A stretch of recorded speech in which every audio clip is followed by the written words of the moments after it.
1,700 people died in 2 days.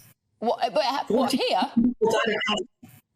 Did you say? Yes, last summer in 40 degrees.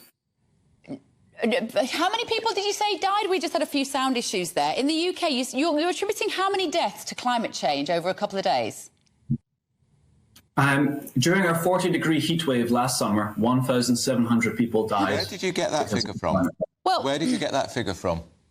It's widely reported, and I think where it's did even you from the get it government's from? own Widely report. reported. What respected body did you get that figure from? I think that's from the government's own reports, but if you want to talk about this, the UN... Alex, sorry, you can't come on and say, I think. You're making a very serious claim. You have to tell us where you get that information from. So let's try again. Where did you get it from? The UN has said that 4 million people have died as a result of... No, we're talking about what you said about Britain. You said 1,400 and so died over 2 days. So where did you get that? All right, if you want to say that again, let me Google it. I'll find it in 2 seconds. We haven't got time for you to Google it, but just explain to me, Alex. But just explain. So those people, those British people, you're saying dropped dead because our climate emergency is such. What do they die from? What did they actually die from that was related to the heat in 2 days? So that figure was from the World Health Organization, which I hope you can agree is a respected body. I don't actually. They died. I don't. I think the World Health Organization has absolutely baked in profit motives and control motives to want us to believe all of this. But but we all want British people to live a good, healthy life. We don't want 1,700 people dropping dead over 2 days. Where did they get it from? How did climate kill these people?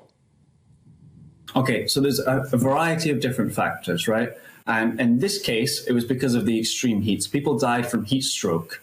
When the temperature gets hot enough, for example, when it gets so hot that the sweat no longer cools you down, you literally boil in your own sweat. I know that sounds like complete exaggeration. It does actually. When it gets...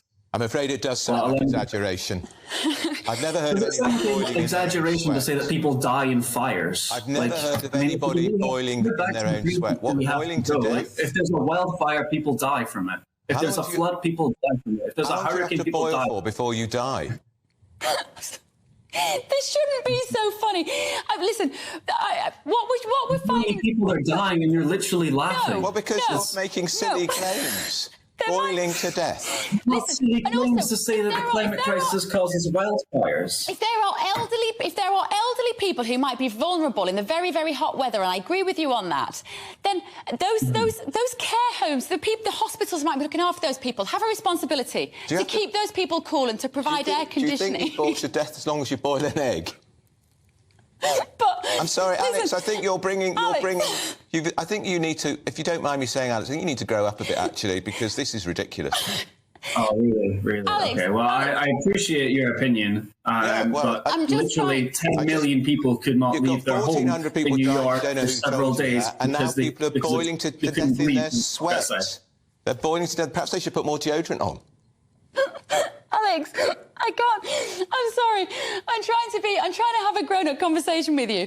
The impact of Just Stop Oil protests is that you are alienating. This is the thing. We find you kind of hilarious. When a man goes onto the court at Wimbledon and throws a jigsaw around, it doesn't make us buy into your...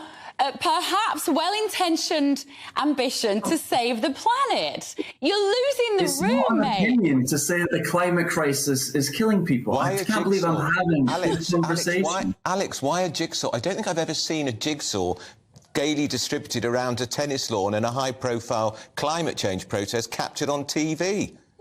What a waste of a jigsaw. It was a waste of a jigsaw. Do you at least agree that when there are wildfires and there's floods and there's droughts, it's harder to grow crops? That means we're going to have more food insecurity. In case I boil to death in my sweat. Alex, we're going to have to let you go because we're running late to the headlines. Alex, thanks for coming.